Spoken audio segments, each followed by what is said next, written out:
I am first of all feel honored and I appreciate this invitation by IAIS to invite the Maqasid Institute, Maqasid in the form of President of the Institute, Jasser Oda, myself, and Dr. Ildus Rafikov, to be with you here and to speak about this very important topic in where is the global challenges that the Muslim societies, and as we discussed during today's lecture, is really the global challenges that include all societies, not only Muslim, because we're part of this, of this globe.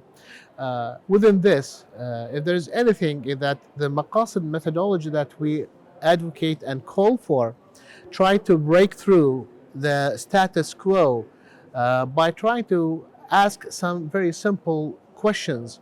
Are we truly critical of the status quo?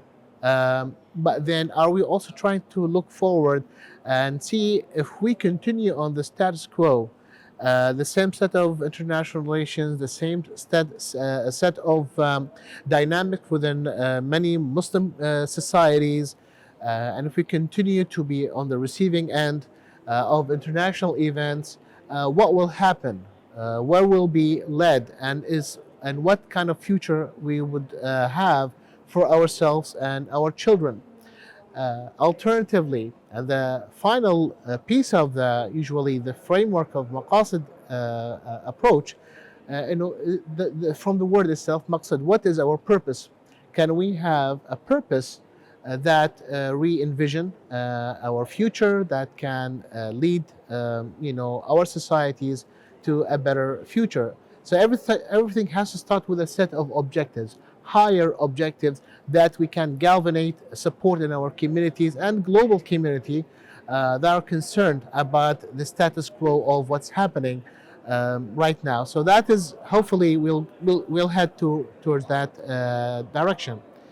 Now, with regard to economic matters, the challenge here is that we can see there is this strong polarization again between the Western Hemisphere under the leadership of the United States, and that are trying to decouple from the Chinese model, and that is very dangerous because we're back again to this North versus South, or maybe East versus West. So one combination or another of these kind of geographic divisions, and it seems that many countries have to make kind of a choice.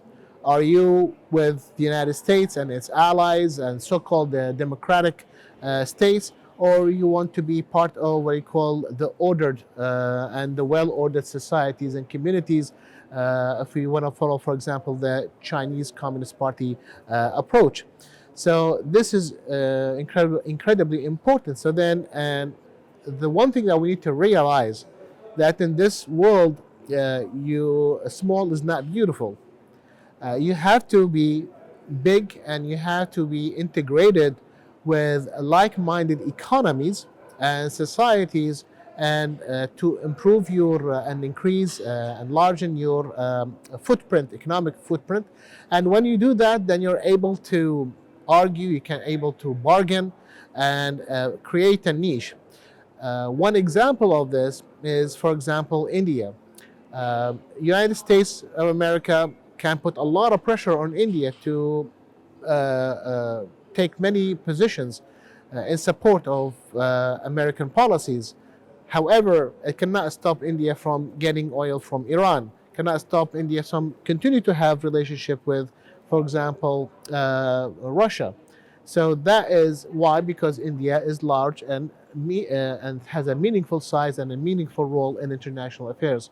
What I'm hoping for is that regionally, and a policy is developed where, whether under ASEAN or another grouping, where you try to say that we don't want to be part of this Cold War that is happening. And the Cold War already started. The new Cold War already started with the Russian-Ukraine crisis. And the next piece of this Cold War is the Taiwan conflict. We talk about things in terms of probability. The probability of a conflict over Taiwan has increased. That is, meaning that means we are going in the wrong direction. So when we have to understand this big picture that is happening place, and we say like, look, a very important piece of having self-determination and having purpose and this and that is to have strong economic base that enable us to have a voice. So it is very important. We really need to discover our talent, our niche abilities, our how we can differentiate ourselves and be a strong economic power on the world stage.